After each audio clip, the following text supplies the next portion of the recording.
Welcome back to the June P Show for another episode full of heartfelt comedic relief. This here is a silly spot where we think a lot and we feel with our whole dang hearts. But we also like to laugh and have fun. So like, if you're not into that, skedaddle. If you're new here, I am June and I'm ready to gab. Like, it's been a minute. So, I don't know what I'm doing. It's been a minute, so I'm like getting back in the flow of this, and I'm like, what? But anyway, before we really dive in, welcome to the place where it is always June all the time. How are you guys? How are you guys? I'm not with it today, guys. I don't think I'm like ready for it today. Maybe I should stop. But I already got all ready. What is new, gang? What is new? It has been several weeks since we last spoke. Oh, it's 3:33. Wow. I was trying to see the date. It might be another month. Maybe I'm doing like a month in between these. Does that make sense? I have no idea. Time isn't real. But what's been going on? Where's your guys' heads at? How have you been feeling? How is summer treating you? How did you feel about the last episode? I don't have much update on my end about that stuff, just kind of trucking along. But it was good timing because like my second video, of course, had like way less views than the first. But not, I mean, it's not like I had like a gazillion first, but you know, that could be disheartening. But I happened to watch this old Qveen Herby podcast episode. Her and her husband have a podcast. This was like the third or fourth episode. And it's like getting started, or like just start was like the title of it. And I watched this whenever, some other time, but they were saying how like when you do start your thing, like whatever thing it is, like no one's gonna like care at first. And I'm like, yes, that's where I'm at with this. Nobody cares, and that's fine. But you have to like brace yourself for it, you know? But I also know that like all good things take time. And I still kind of like see this show as being something that could reach a lot more people that like it's meant for. So I'm gonna keep going until I meet some more of your faces. Yeah, I mean, I've just kind of like been bearing down, hanging in there. I went on like a fun nature walk today. We were birding. We really wasn't a walk, it was a birding session, but we didn't see that many birds. So, you know, put a check mark, accomplished. But I had a pool party yesterday with family. That was fun. People I don't get to see that often. What else is up? I had like a family reunion. Like, things have been popping off. It's summer. It is summer full stop. Like right now. So yeah, I mean, just kind of like, I mean, hopefully I look tan. I don't know. I might look burnt. I'm a little pink. But yeah, what about you guys? Let me know down below. I will say I've had a lot on my mind. A lot on my mind since, I don't know. I mean, at least the last couple weeks. Definitely since like July 1st hit, I feel like. This is like mid-July already. And like some things have happened, like I've had some new experiences, and it's been interesting, to say the least. It's definitely like, I've had plenty to think about, plenty to reflect on, and like plenty to like consider how I want to move forward from. And I mean, I'm happy today, like with where I'm at with everything, so that's good. I'll take it. But I don't plan on like forcing these episodes. So like, if I have nothing to say, I'm not gonna speak. You know, we all got enough to listen to watch, to hear, to see.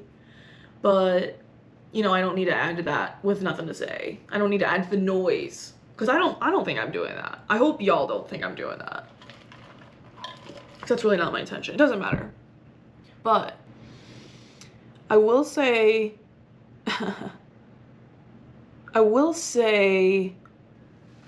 some things have popped up for me, like through like things I was consuming lately, like that I kind of just like pick something like as it feels right. Like I don't really plan that far ahead with what I'm like consuming, choosing to do, whatever. And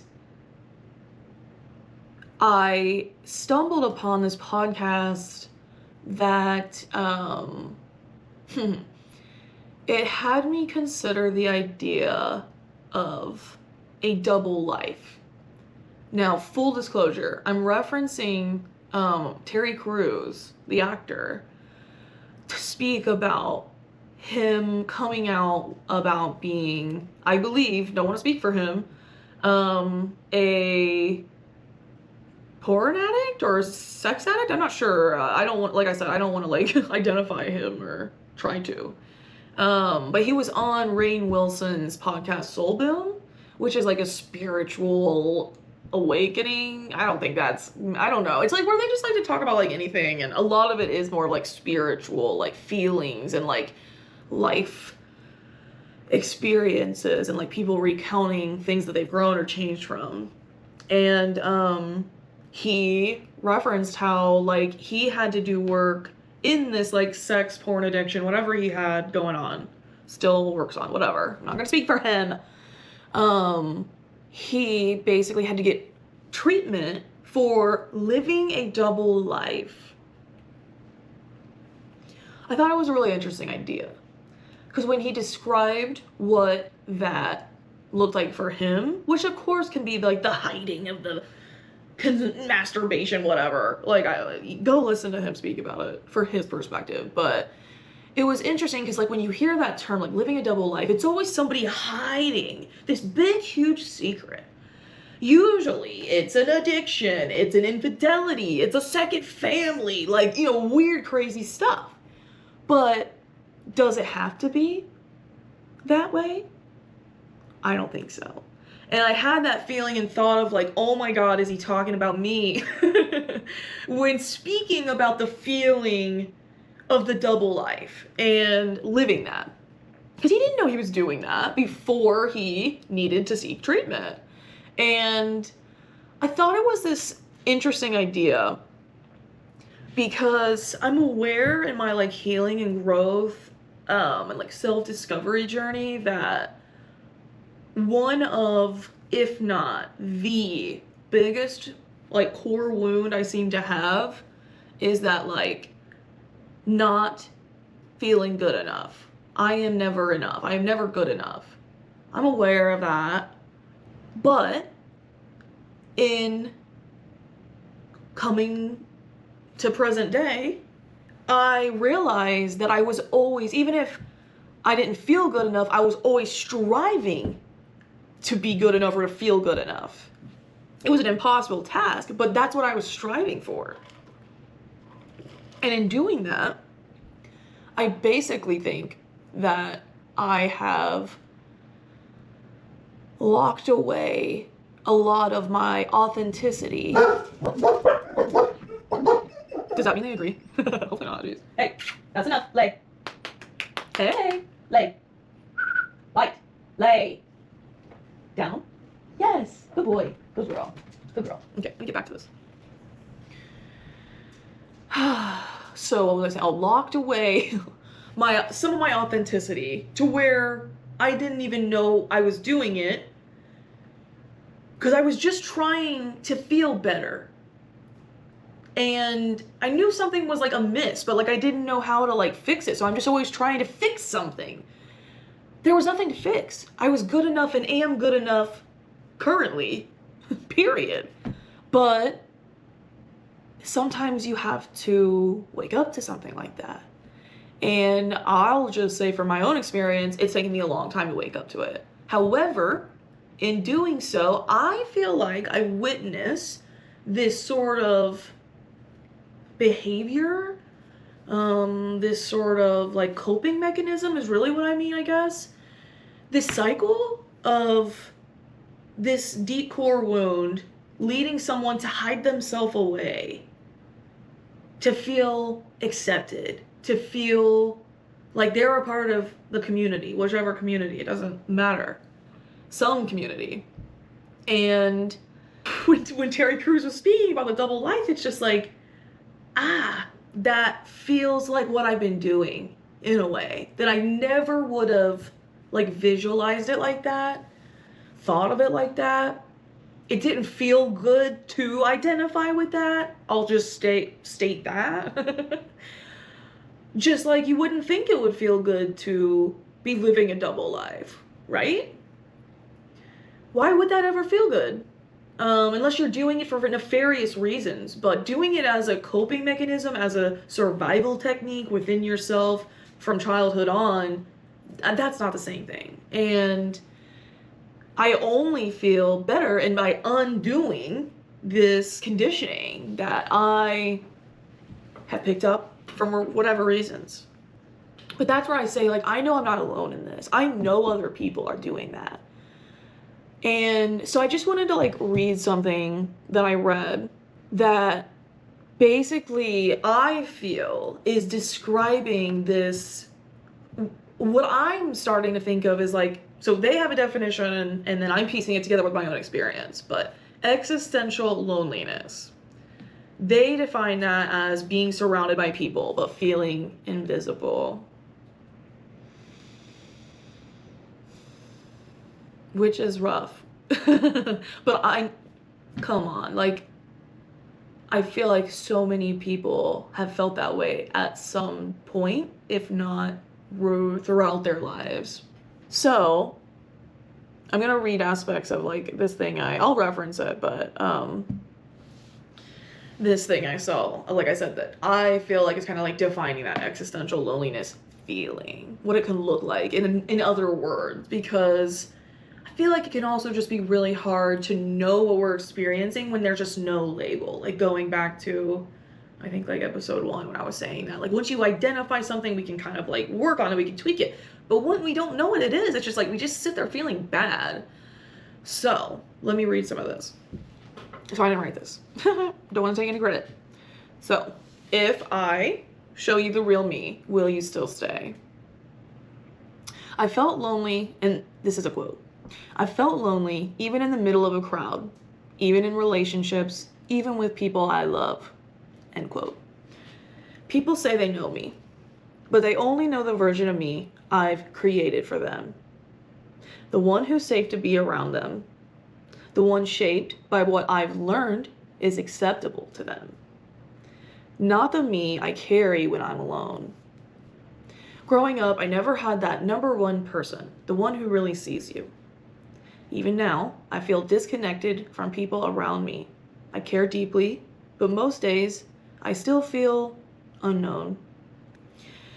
I used to think I was just different, but now I know I was adapting, surviving, learning how to be whoever I needed to be just to stay accepted. The loneliest part, even the people closest to me don't really know me.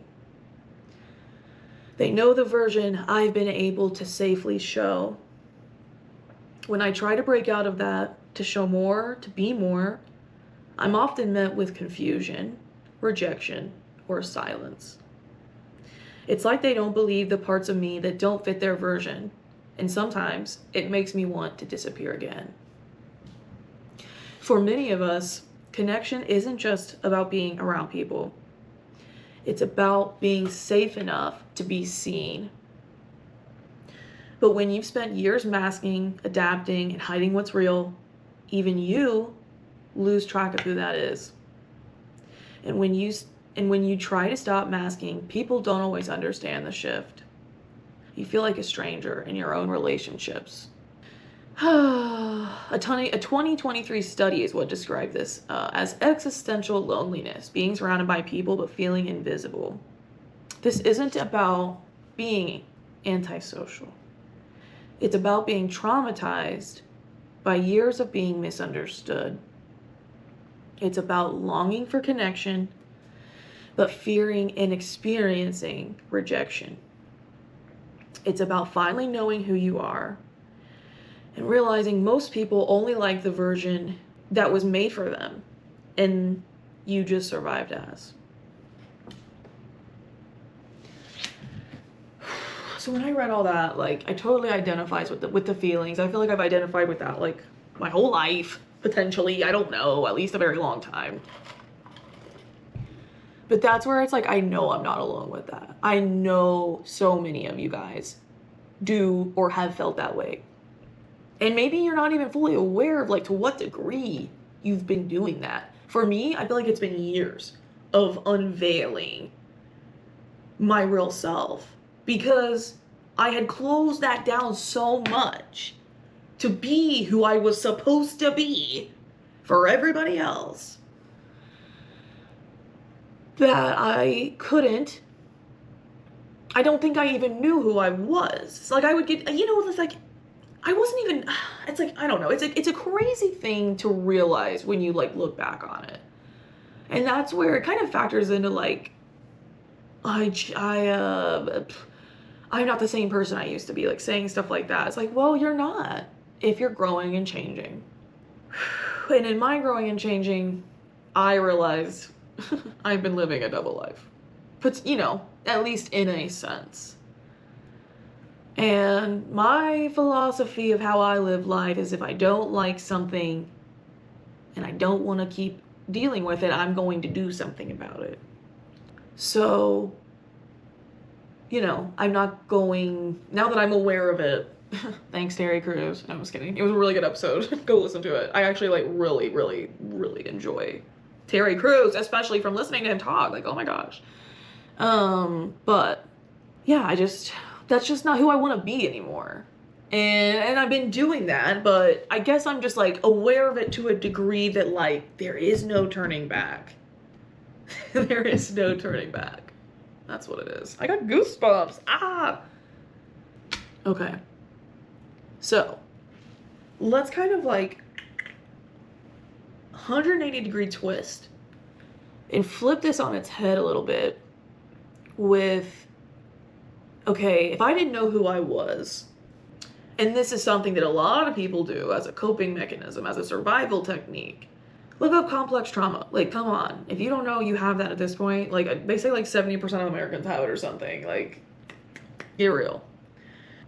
I feel like people who have had to undergo this, like, survival mechanism more than likely have begun to lack,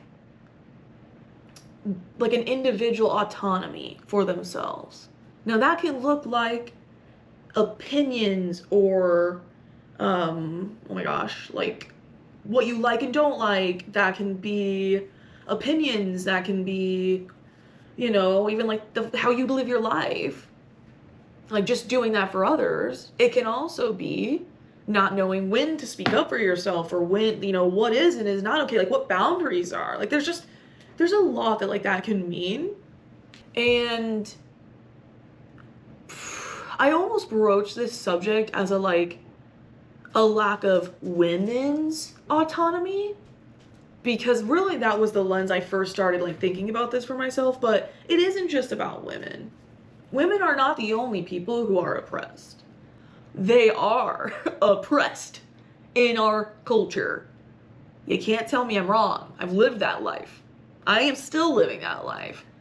However, women aren't the only ones.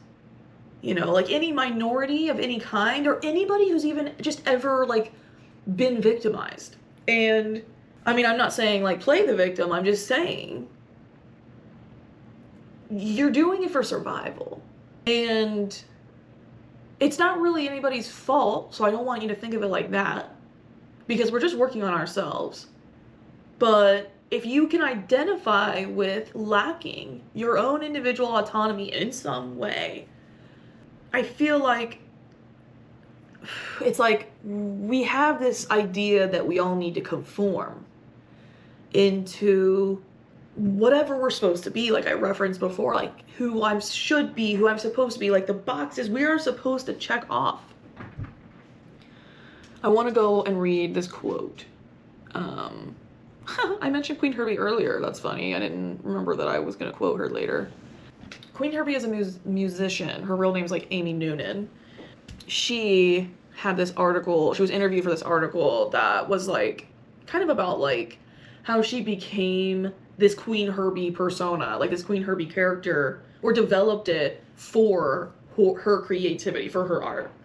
And this was like a rebrand. This was a rebirth. I think she's had several of those. But anyway, let me read this because I thought it was interesting. So like I said, she's referencing becoming this character, this persona. If we stick with it consistently, Noonan said with confidence, it's going to become iconic. I love the word icon because, like, what does that even mean?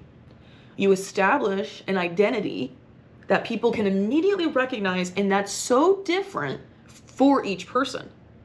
And if you don't have the courage to explore that for your character, basically, like, with a lack of autonomy, which is, in my opinion, I'm saying that.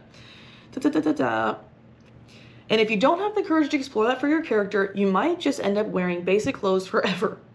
Everyone is so unique, but again, I do come from Nebraska. There's a lot of conformity there. I've come to find that conformity is like my biggest enemy. Like the thing that I would like to help people overcome the most is this idea that we all have to look, be, do the same. It's just silly. So I thought that was fun. Like I completely like see her perspective. Like when she says that, like insert any Midwest or, you know, like non-coastal city state. I don't know, like so many different states could be inserted in there instead of Nebraska. I'd like to say Indiana. And everybody's just done it because they want to feel connection to their social groups. But we're coming into an age where we can find our own unique social groups that we individually can be ourselves and feel safe within in new places that have not been available before, like the internet. Praise be.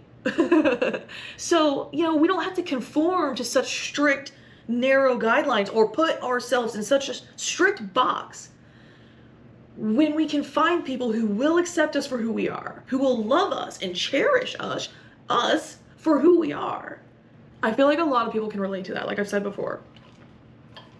It's not just a certain sex, a certain gender, a certain race, a certain ability, capabilities. Like, a lot of people can identify. But I will kind of pivot now to looking at this from the female perspective for a minute, because like I said, that was my initial like on-ramp onto this idea for today.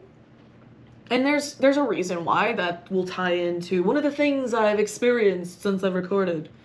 Yay me. But I wanted to kind of pivot this. So lack of individual autonomy. Lots of people can have it. Okay, we're aware of that now. But let's tie in that through that lens, and that people do this, they conform or feel the need to conform for their survival.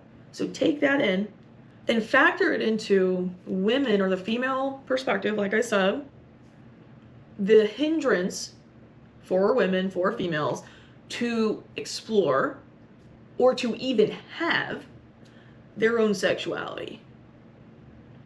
Why are they doing that? For survival. So let's play that out. What does that really mean? A hindrance to exploring or even having a sexuality. I say it like that because women are supposed to either... Hold on.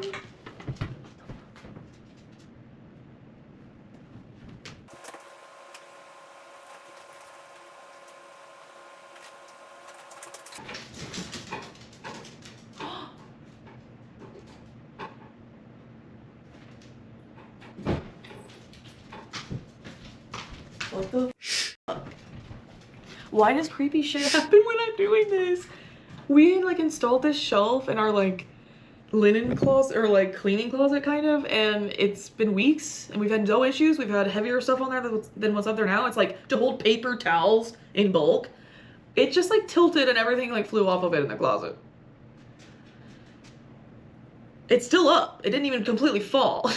Why would it randomly tilt and half of it fall off? What the f?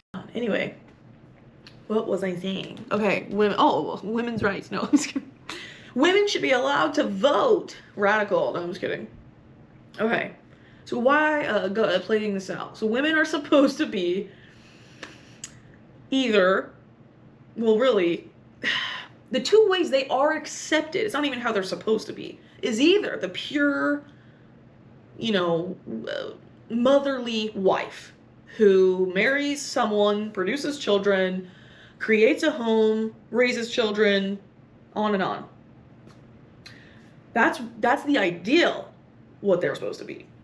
The other thing they're accepted as is a whore, a slut, a floozy, a sexual deviant woman, probably. Because they're never just sexual. It's some other negative thing that is glued to them the second they explore their sexuality from a young age. Y'all know how high school was for any girl who explored her sexuality in any way. It was a mockery. So that's why I say it's for survival. Who wants to be that? We're all fighting being that. So we're gonna try to be the pure, innocent, motherly, do-good wife. Or we're some in between and we're just lost and doing nothing. Or at least nobody cares about us. Because you're not doing what you're supposed to do, woman. And I don't want to like turn anybody off from this. I am heated about this right now because of what I'll get into and like why I chose to talk about this, but I'm really just calling out like what is a thing in this current patriarchal society we have. And I want to call bullshit on it. And I'm ready for you guys to do it too. So I guess to pivot now again, why I feel strongly about this, I guess, is because something that happened to me recently was that I had an experience where I was overly sexualized because of a photo I put on the internet. Was the photo pornographic? No. Is the photo still up on the internet? Yes. Because it wasn't anything bad. Is there skin from my body that shows in the photo? Sure does. Crazy idea. Is it more skin that would show than if I was wearing a bathing suit? No. No. Was the reason I posted it to show skin? No. But because skin showed on the internet, and I am a woman, I got to be sexualized for it. Honestly, by someone who's a friend. And that sucks. I'm not gonna get into it, but it was an awakening for me, to say the least. And I guess when I say it was an awakening, it brought up elements of my past that I haven't really faced to the fullest degree. I guess to put it plainly, like I don't know how to dance around it, but I underwent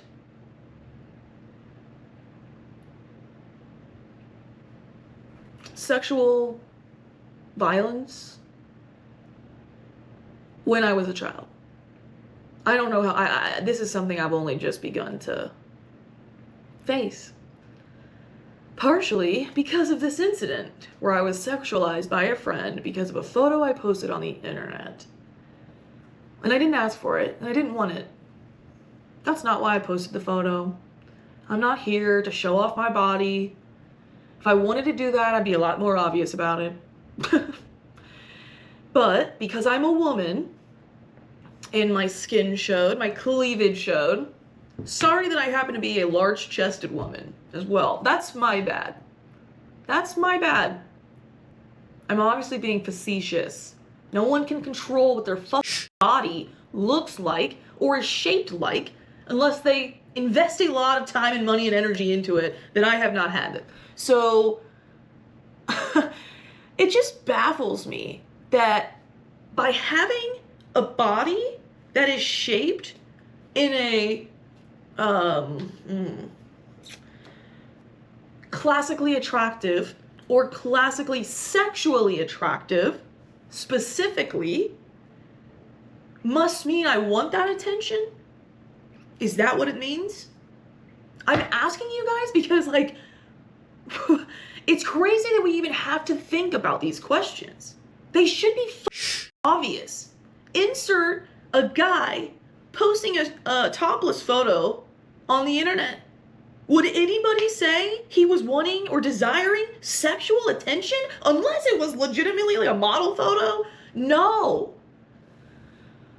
But when a woman has cleavage, or has an ass, or has a small waist in a hourglass shape, whether they want it or not, we are supposed to receive sexual attention for it, whether we want it or not.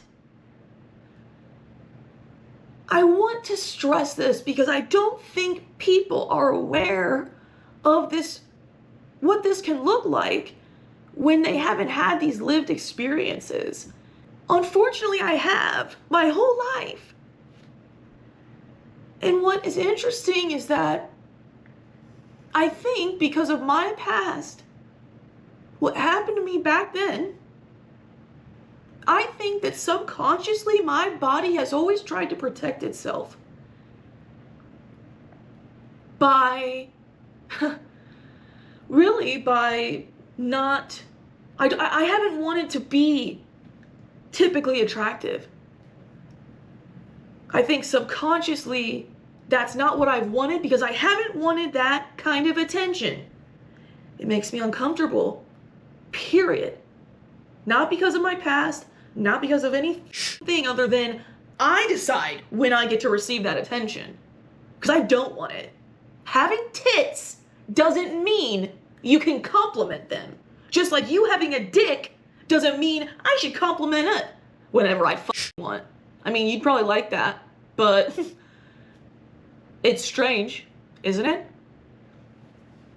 Like I said, I'm not going to get into it, except that I have gotten into it. I'm clearly upset. But I guess I do want to recount that, like, this turned into a good experience for me because by receiving treatment that was about my body, receiving correspondence about my body, and then the treatment that came afterwards because of that action, it allowed me to utilize my voice to speak up for myself in a way that I have never done publicly.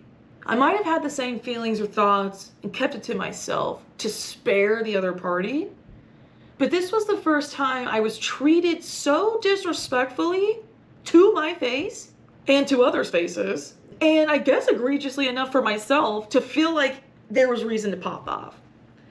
And I popped off in a way I've never done before, but I don't feel bad about it, and I didn't do it impulsively. I wrote my thoughts to this person because of the way they were speaking to me and the treatment I was receiving from them. And I spoke up to say that it wasn't allowed, that I wasn't going to condone it, that I wasn't going to conform to the girl he wanted me to be. The cool girl who accepts the compliment about my bestowments, my gifts that I didn't ask for. And I explained that they didn't know me, that they didn't know my head, really that they don't know women's heads more than likely, and to just stop, to please reflect, and to learn and grow and change from this experience, because you won't be speaking to me at all anymore if this continues. Stop. I felt so good about standing up for myself, even if it hurt their feelings. And then I have the thought, oh, I don't want to hurt anybody. Well, they hurt me. I shed enough tears because of what they said to me. If you can't handle what I say back, that's on you. Sit with it. I'll say it again. I'm not afraid. But when I thought I was supposed to conform, I chose that first. And that's bullshit. The whole point of me talking about this is to say that that is bullshit.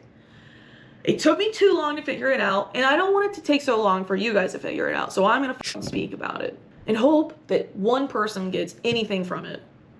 And then it makes any amount of sense because I feel like I'm talking gibberish a little bit. But I want to bring up in this section of like the women's individual autonomy aspect, something that I picked up, stumbled into right after this incident and right after I stood up for myself and had realized, you know, my body isn't your plaything. Just because I posted something on the internet. Grow up. Anyway, geez, I'm trying to move on. I stumbled into this book written by this person I was following on the internet. It's called Women Don't Owe You Pretty. And I'm listening to the audiobook. The author narrates it. Voices it? Whatever. And I'm just quicker that way, and I didn't want to buy the book. It's on Spotify Premium. I might buy it in the future. I just, I didn't want to wait, and I just wanted to get into it. And I'm only like 20% into the book, and who knows if I'll even finish it. But it is interesting to hear a perspective about that's within the same revelatory thoughts that I'm having within myself, and for women of all kinds. It's just validating, I guess, to hear someone write down their discovery of the same thing in completely different ways years before me, seeing it from a whole other perspective than even I see it from. But aspects, of course, that I can take away, of course. And really, I think my takeaways are, if I want to show my body appropriately, I will. And you don't need to have a judgment or an opinion that you voice to me or to anyone. It's not all about you. And if you ever catch yourself thinking that it is, you're wrong. It's that simple. Think about the other party before you speak, before you do things. If you care. If you don't care, be the worst. But you probably won't be accepted by your community. I feel fine shaming this person who treated me the way they did, because they broke the rules of community first, the rules I value, but I just don't have to allow it. It's really that simple. So really my idea for this was like taking the power back. If you didn't know, you can be the person, you could be whoever you want to be. Starting today, starting tomorrow, starting a year from now, starting yesterday. Whenever you decide, whenever you continue to decide it, whenever you have the feeling that you're not being that version, do whatever you need to change to embody it, to become it. Okay, I had to take a break. Nathan just got home. It's also getting dark out there, getting stormy. But if you feel like this applies to you, any of this stuff applies to you, if you've resonated with any piece or part of it, whether it's the individual autonomy, the women's autonomy, whatever, I don't care. You can use whatever feelings you have that come up from that realization to fuel you to take the power back. You don't have to be whatever you're supposed to be, whatever somebody wants you to be, whatever the voice in the back of your head tells you to be. Like, you don't have to do it. Ponder. But let it fuel you every time you think that to take it back. You can use, I feel like my story earlier was my example of this for right now. Yes, that experience I had brought up something that is painful for me to think about, my past. But instead of repeating any sort of similar cycle, I used that hurt, that grief, to make me stronger, to fuel me, to help me know what I now will not allow. And for you, when you get triggered by something in your day-to-day life, it always happens. It's going to keep happening, more than likely, until you do it all, which, when is that going to happen? You can use the past to make you stronger. You don't have to use it to let it define you, who you were then, or who you are now, or who you are moving forward. You can use it to make you stronger. You can change any day. Be whoever you want to be. Any moment that you realize you're not being who you want to be, you catch yourself doing either, oh gosh, how many times have I heard a client or somebody say, like, a parent say, like, oh, like, I did this thing and I realized it was like my dad coming out, or my mom coming out, like my grandparent coming out, like how somebody used to treat me poorly, I'm now repeating. That's such a good example of it. But like, there's so many other examples of it. You can realize in that moment that you're doing the thing, treating your partner a way you don't want. Oh my God, how many of us do that? How many of us do that? But you can pause and you can change moving forward, even just that time. You don't have to be perfect all the time, but just change one thing. Baby steps. Life is short. And if you don't make the change today or tomorrow or the next day, when are you going to do it? When there's no time left? Does that make sense? Are you going to make whatever change that can make you happier when you can't even enjoy it? When you're on your deathbed? When you're, I mean, really, think about it. Because you don't have to do that. You can change today, tomorrow, in the smallest way. Because we aren't stuck. We aren't stuck. Theme of the show. I'm going to read this thing. There's weird stuff happening. Okay, this is from an Instagram profile. Her name is @Xana_Keithley, and she'll be tagged below. This is her writing. What are we doing here if we're not creating the most beautiful lives we can imagine for ourselves? What are we doing here if we're not pouring our whole hearts into the art of magical, messy, imperfect living? What are we doing if we're not sharing our gifts? If we're not exploring our potential? What are we doing here if we're so worried about making mistakes that we don't even try? So please, make mistakes. Make so many mistakes. Explore the endless possibilities that this world has to offer. Don't settle for a life that dulls the fire inside your heart. Don't say yes to something that slowly dims the flames burning inside you. Don't let your passions die away for the sake of just getting by. Don't let your hope wither. Don't let your light fade out. Don't accept a life only half lived. Can't you see these dreams you have, these visions you can't let go of, the unshakable feeling of something more? This is your calling, your rightful path. This is what you're here for. Life really is short, pals. It's short, and until you have that moment in your life that makes you realize it, I don't want people to let it pass by without prioritizing what they care about. That's such a shame. And people don't always realize they're doing it.